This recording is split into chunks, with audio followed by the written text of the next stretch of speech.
E aí, pessoal, beleza? Tudo bem com vocês? Espero que esteja tudo bem, que vocês estejam bastante atentos, bastante tranquilos e, claro, preparados para o tema de hoje. Aliás, hoje a gente vai falar aí de alguns aspectos associados às consequências da crise de 2008, e aí vocês podem até estar refletindo nesse momento, porque, bom, estamos, no caso aqui, no horizonte de 2015, falando sobre algo que aconteceu aí já há 7 anos mais ou menos, né? 6, 7 anos. Então, percebam que os efeitos da crise de 2008 são sentidos até hoje, claro que numa outra escala, numa outra dimensão, e aqui a gente vai analisar o caso dos países asiáticos, porque o que a gente tem observado em função da crise econômica de 2008, dos efeitos que ela produziu, é que nem o continente asiático tem escapado dos efeitos dessa crise. E, aliás, é importante a gente ressaltar o seguinte, que nos últimos anos, as principais nações do continente asiático têm apresentado um processo de crescimento contínuo. Aliás, esse talvez seja um dos fatores mais significativos das economias asiáticas aí ao longo dos últimos 50, 60 anos, porque estas nações apresentaram altas taxas. E aí é claro que em função desse crescimento contínuo, a gente observa o quê? Uma evolução econômica nas últimas décadas. Então a gente sabe que países como o Japão, por exemplo, têm apresentado taxas de crescimento econômico bastante significativas. Talvez aí vocês se lembrem de alguns fatores desse crescimento, né? Eu até listei alguns aqui. Então, primeiro deles, mão de obra abundante e barata. Bom, a gente sabe que em alguns países hoje a mão de obra se tornou mais custosa, mais cara, exemplo do Japão, né? O Japão se tornou um país com um nível de desenvolvimento econômico e social bastante elevado e por conta disso há uma pressão, obviamente, sobre preços e salários, mas de uma forma geral no continente asiático, ao longo das últimas décadas o que a gente tem observado é que a mão de obra abundante e barata tem sido um dos fatores decisivos para que a economia asiática se tornasse tão importante. Então, vamos pegar o caso da China. A China é um país que tem mais de 1 bilhão de habitantes. A Índia, outro país vizinho, com também mais de 1 bilhão de pessoas. Duas nações que, em função da sua população gigantesca, têm, obviamente, uma mão de obra largamente disponível, abundante. E em função das suas características socioeconômicas, também, além de serem uma mão de obra abundante, é uma mão de obra barata, extremamente barata, e que durante muitos anos tem se mantido entre os grupos de trabalhadores com a mão de obra mais barata do mundo. E é claro que, nesse sentido, é difícil competir com países nos quais a mão de obra, que na verdade é um dos fatores que mais custam para a produção, seja um fator aí importante. Então, é difícil competir com nações nas quais a mão de obra é extremamente barata. E esse é um dos fatores que contribuiu para o crescimento econômico de várias porções do continente asiático. Outro detalhe, investimentos externos. A gente sabe que em função de algumas políticas adotadas no pós-Segunda Guerra para estimular o crescimento econômico das nações, especialmente no Sudeste Asiático, no Japão, até mesmo para afastar a influência socialista soviética, algumas nações receberam fortes investimentos externos. E exemplos disso a gente tem, por exemplo, nos tigres asiáticos, como a Coreia do Sul, como Taiwan, como a Hong Kong e outras nações, né, dos velhos e dos novos tigres asiáticos, que receberam fortes investimentos. Justamente como uma tentativa de aumentar o nível de desenvolvimento econômico, e é claro que, aumentando o nível de desenvolvimento econômico e socioeconômico, você afasta as tentações, as probabilidades de alguns desses países cambarem para o lado soviético. Isso a gente está pensando no contexto da Guerra Fria. Então, mecanismos como o Plano Marshall foram extremamente eficientes, né? Aliás, o Plano Marshall não, o Plano Colombo, né, que foi um plano ali destinado especialmente, no caso do Japão, para não só evitar um sentimento revanchista por parte do Japão, mas contribuir para o desenvolvimento econômico do país, que de fato, ao longo dos anos 50, 60 e 70, se desenvolveu de tal maneira que o Japão se tornou a segunda maior economia do planeta em meados dos anos 80. Então, foi um fator importante, né, esses investimentos externos e que, obviamente, também afetou outras nações do Sudeste Asiático, de outras porções da Ásia. Então, esse é um outro fator que contribuiu para o crescimento dessa região. Outro detalhe, mercado consumidor. Vocês devem imaginar que se você tem um país como a China, com 1 bilhão 350 milhões de habitantes, mais ou menos, a Índia, com mais outro tanto, mais de 1 bilhão de pessoas, e que nas próximas décadas deve ultrapassar a China, mantidas as taxas de crescimento econômico.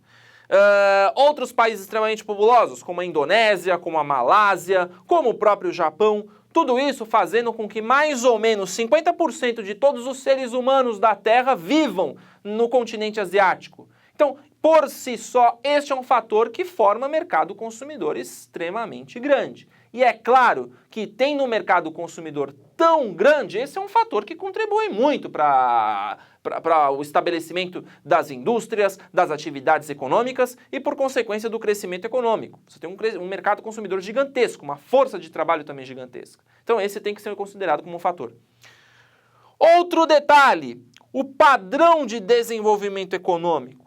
Porque para muitas destas nações terem se desenvolvido, especialmente no caso do Japão e até da China, a gente tem alguns fatores que são importantes, né? E aí eu posso também incluir os tigres asiáticos. Primeiro deles, a indústria. O padrão de desenvolvimento associado à indústria. Porque muitas dessas nações acabaram entrando no contexto dos chamados novos países industrializados, que vocês já devem ter ouvido falar dessa expressão. A exemplo do Brasil, a exemplo da Argentina, a exemplo do México e de outras nações que começaram a desenvolver os seus parques industriais no pós-Segunda Guerra Mundial ou durante a Segunda Guerra. Então, são países que tiveram esse padrão de desenvolvimento associado aí a uma espécie de terceira revolução industrial. E é claro que estas nações, assim como o Brasil fez, assim como outras dessas nações fizeram, deram preferência para formar uma indústria que permitisse não só o crescimento da economia, mas o alargamento dos seus mercados consumidores no primeiro momento e depois acabaram se tornando plataformas de exportação. Então, investiu-se em setores-chave como siderurgia, indústria petroquímica, indústrias de transformação, ou seja, aquilo que a gente considera até como uma indústria de base, ou seja, setores da indústria que vão dar suporte para outras atividades econômicas ligadas à indústria mais avançadas e que vão permitir a formação de parques industriais grandes e complexos e diversos, né, com uma diversidade muito grande de tipos de indústria. Então, esse é um fator. Outro detalhe, políticas sociais. Porque você só consegue formar mercados consumidores, ou seja, mercados nos quais você tenha, por exemplo, o alargamento das chamadas classes médias que possam consumir produtos, que possam consumir serviços, se você der condições socioeconômicas para que essas pessoas consumam. Então, nesse sentido, algumas dessas nações precisaram investir em políticas sociais nas áreas de saneamento básico, saúde, habitação, educação, que aliás eu consideraria como item-chave, porque algumas destas nações só conseguiram desenvolver, por exemplo, setores da indústria mais avançada, mais moderna, porque investiram fortemente em políticas educacionais, e aí eu posso citar o exemplo do próprio Japão, da Coreia do Sul, que até a década de 70 tinha padrões de desenvolvimento socioeconômico semelhantes a de países como o Brasil, e que, no entanto, hoje estão ali no topo das nações com mais elevado índice de desenvolvimento humano do mundo. Então, percebam que você tem aí um grupo de políticas sociais que permitiu o alargamento das chamadas classes médias, das pessoas que têm condições de consumir e contribuiu muito para a elevação dos padrões de vida e, portanto, de consumo. Não só, que eu citei o exemplo da Coreia do Sul e do Japão, mas a China também é outro país que viu uma redução significativa da sua miserabilidade, da sua pobreza ao longo das últimas décadas. E isso, obviamente, a gente vai analisar daqui a pouco com outros fatores, né? Os processos migratórios do campo para a cidade, né? Um êxodo rural gigantesco de proporções imensas, porque a gente está falando de um país com população superior a 1 bilhão de pessoas e no qual a maioria da população não vivia nas cidades, mas no campo, né? Estimava-se aí em torno de mais de 700 milhões de pessoas vivendo no campo, então perceba, uma população muito grande, né? E que ainda é grande, mas que recentemente teve um maior equilíbrio, né? Nos últimos anos, aí, por volta de 2013, 2014, anunciou-se, né, que a população urbana, pela primeira vez, havia ultrapassado a população rural na China, tá? Então você tem também algumas mudanças associadas a esse quadro demográfico. Além disso, infraestrutura. Um dos gargalos que a gente percebe para o desenvolvimento socioeconômico de algumas nações, aliás, o Brasil entra nisso, é a falta de infraestrutura adequada ou para o escoamento da produção, ou para o acesso aos produtos e aos mercados consumidores, ou para as exportações. Então, estas nações também tiveram que investir pesado em infraestrutura. Redes de autoestradas, ferrovias, aeroportos, zonas portuárias, que aliás as maiores zonas portuárias do mundo hoje estão na Ásia, enfim, redes de transporte bastante modernas e eficientes, permitindo o rápido e eficiente escoamento da carga, obviamente a preços baixos, porque você tem uma grande disponibilidade. Além disso, na área de energia, você precisa gerar uma quantidade gigantesca de energia para dar suporte às atividades industriais, ao crescimento dos mercados consumidores, a área de telecomunicações, enfim, tudo aquilo que envolve infraestrutura, né? E também, obviamente, entram aí nesse jogo as cidades, né? O desenvolvimento urbano, construções aí, a área de habitação, de construção civil, que aliás puxou nos últimos anos, nas últimas décadas, muito do desenvolvimento econômico da China. Verdadeiras cidades foram derrubadas para serem erguidas novas cidades muito mais modernas e complexas. Então, aliás, isso a gente observa até em alguns municípios que foram erguidos aí nos últimos anos em meio a áreas que anteriormente eram campos agrícolas, áreas onde você não tinha nenhum tipo de atividade tipicamente urbana. Então percebam que também esse é um fator aí associado à infraestrutura que permitiu o crescimento. E outro detalhe também, as plataformas de exportação. Muitas destas nações, para darem suporte ao seu crescimento e desenvolvimento socioeconômico, começaram a exportar em larga escala os seus produtos, aproveitando fatores como a competitividade, a mão de obra extremamente barata que puxou os preços, derrubou os preços para baixo e, obviamente, fez com que os produtos asiáticos se tornassem talvez aí entre os mais competitivos do mundo, porque o fator preço ele é fundamental no custo de um produto, né? Então, se você tem uma mão de obra muito barata, se você tem uma baixa carga tributária, se você tem uma infraestrutura que permita o rápido escoamento da produção, isso faz com que essas nações se tornem extremamente competitivas e aí, nesse sentido, é muito difícil você conseguir preços mais baixos do que o dessas nações. Então, e é claro que, em função disso, esses países acabaram exportando para todo mundo. E outro detalhe aqui que eu coloquei, P&D, Pesquisa e Desenvolvimento. Esse fator também tem aparecido como fundamental para que outros setores industriais mais avançados tenham aparecido em algumas nações do Sudeste Asiático, especialmente na China, na Coreia do Sul e, é claro, o Japão, que muito do seu desenvolvimento se deve ao elevado investimento em pesquisa e desenvolvimento tecnológico. Essas nações hoje têm apresentado resultados extremamente positivos em função aí do elevado investimento, dos investimentos pesados em pesquisa e desenvolvimento, que tem permitido com que, por exemplo, o Japão até hoje aí seja um dos países na dianteira do desenvolvimento tecnológico, né? Aliás, muitos dos produtos eletrônicos que nós utilizamos no dia a dia são produtos que são criados, concebidos ou até fabricados no Japão, né? Posso dar alguns exemplos, né?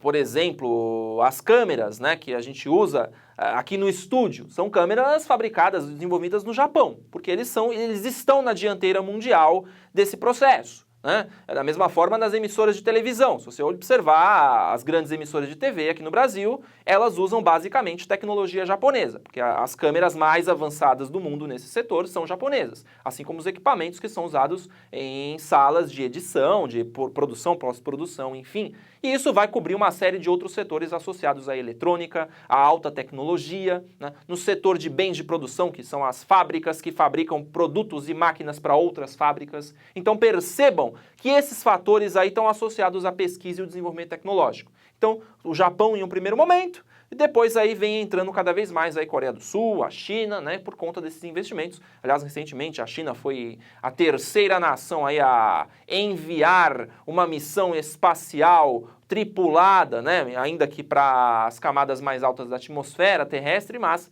isso é significativo. Então percebam que esses fatores aí ligados à pesquisa e ao desenvolvimento tecnológico são importantes. Então tudo isso aqui faz parte dos fatores de crescimento e que obviamente contribuíram, por exemplo, para que Japão e China apresentassem elevadas taxas. E mais especificamente aqui a gente poderia citar o caso da China, porque foi a economia que mais cresceu no mundo nos últimos 25, 30 anos. Tá? A partir lá das reformas que vocês já conhecem, de 78, quando Deng Xiaoping assume o poder. Tá? Então, e essas taxas têm se mantido muito elevadas até hoje. Né?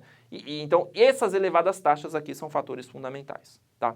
Claro que no caso do Japão, a gente sabe, né, que nos últimos anos aí, o Japão tem apresentado uma retração econômica, mas isso está ligado a outros fatores estruturais, tá bom? Eu vou virar a lousa para a gente poder falar aí de algumas questões ainda associadas a esses fatores de crescimento.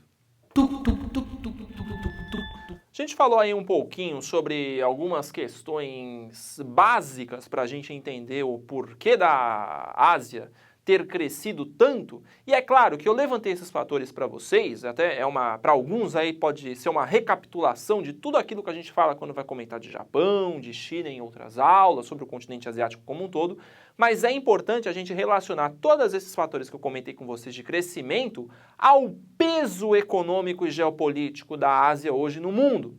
Até porque, como eu já falei para vocês, mais ou menos 50% da população mundial se encontra nesse continente, algumas das maiores economias do planeta estão nesta porção do planeta e por conta disso, por conta desses fatores hoje, somos de uma certa forma dependentes do que acontece no continente, porque o peso geopolítico e econômico é muito grande.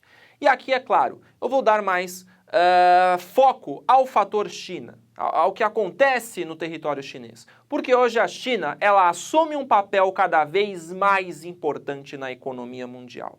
Tanto é que a ascensão da China, a partir do fim dos anos 70, quando são implementadas as reformas econômicas, ela vai crescendo de tal forma até se tornar a segunda maior economia do planeta. Para vocês terem uma ideia, o produto interno bruto, a soma de todas as riquezas, né, no país, ela está estimada aí em pouco mais de 10 trilhões de dólares.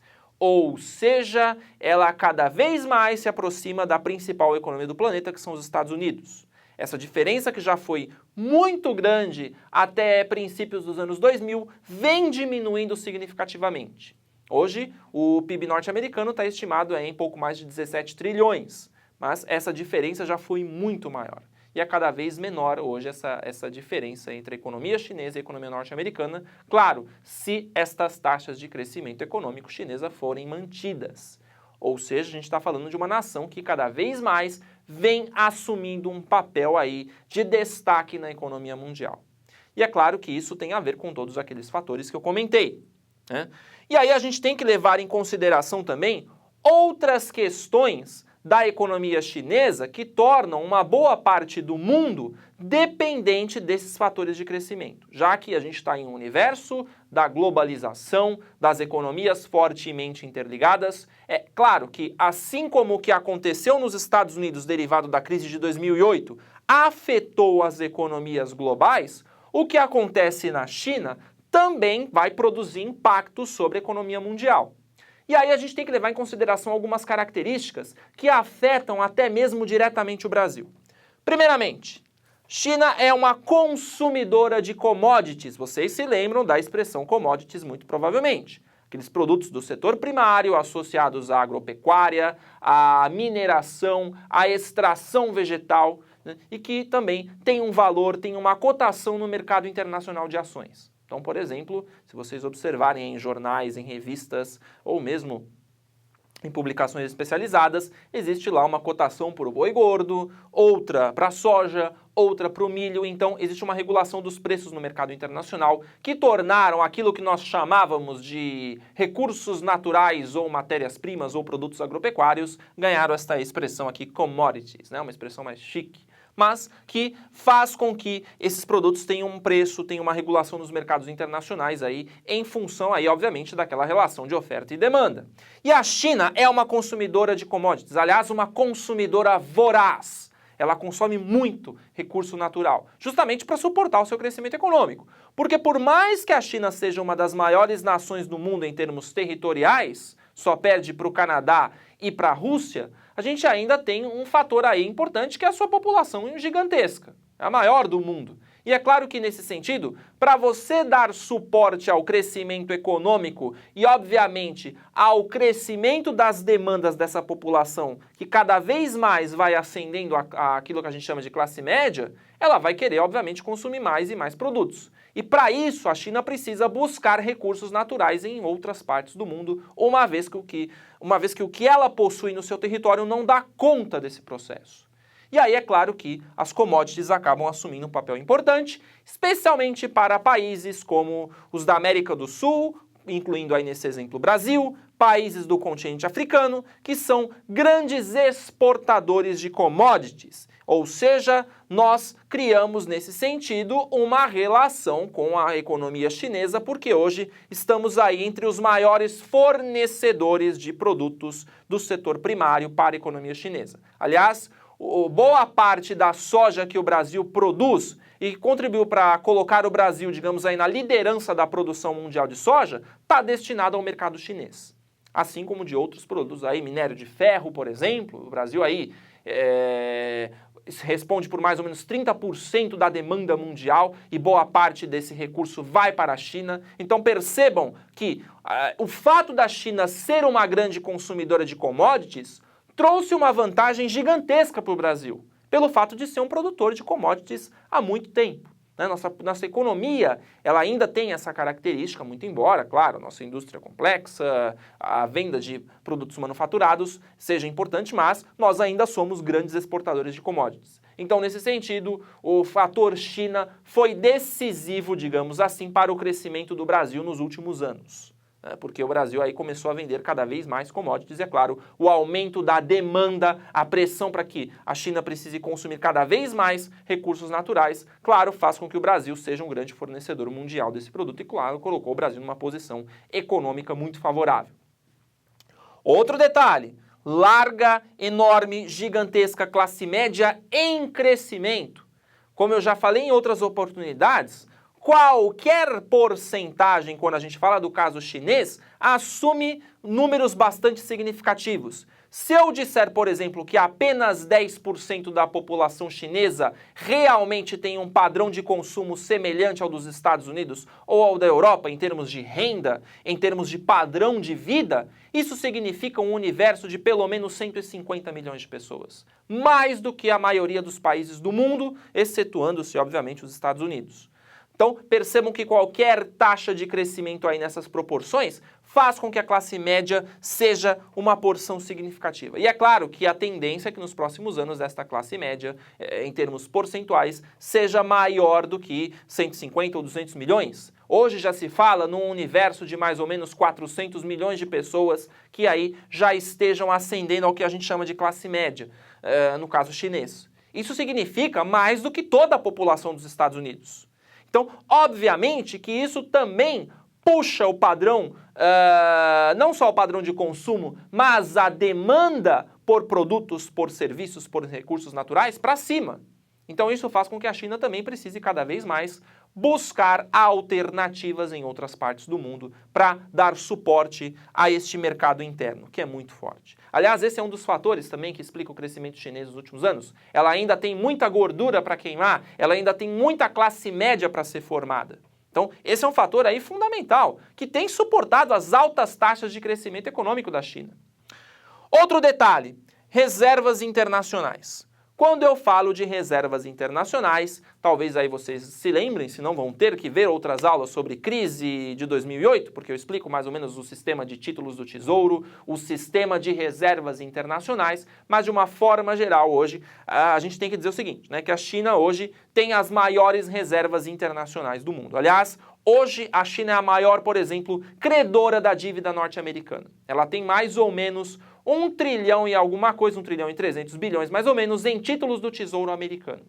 Não sei se vocês sabem, o governo ele lança, os governos, assim como do Brasil, dos Estados Unidos, os governos vendem títulos da dívida pública como forma de captar dinheiro no exterior e ter dinheiro, ter recursos para financiar suas atividades, seus projetos, enfim. E é claro que a China hoje, em função da sua expressão econômica mundial, acabou contraindo grande quantidade de reservas internacionais, não só dos Estados Unidos, mas de outros países, inclusive do Brasil, e acaba hoje sendo o país com um volume de reservas internacionais gigantesco. E é claro, quando você tem uma porção das reservas de títulos da dívida de vários países, o seu peso econômico aumenta. Então, nesse sentido, a China também acaba tendo uma influência global muito grande, né? Aliás, quando a crise sobre a zona do euro também atingiu vários países europeus, a China também aí acabou, de uma certa forma, contraindo muitos destes títulos, né? Como forma também de aumentar a sua influência, o seu papel geopolítico, econômico, global. Então, percebam que nesse sentido, em função desses fatores, a China vem assumindo uma presença cada vez mais forte sobre várias partes do mundo. Então, esses fatores aqui são fundamentais para explicar o peso econômico e geopolítico da China, e isso ajuda a explicar por que qualquer turbulência, qualquer, digamos assim, expectativa sobre o seu crescimento econômico pode criar tanto uma sensação de euforia nos mercados internacionais, quanto uma sensação de preocupação.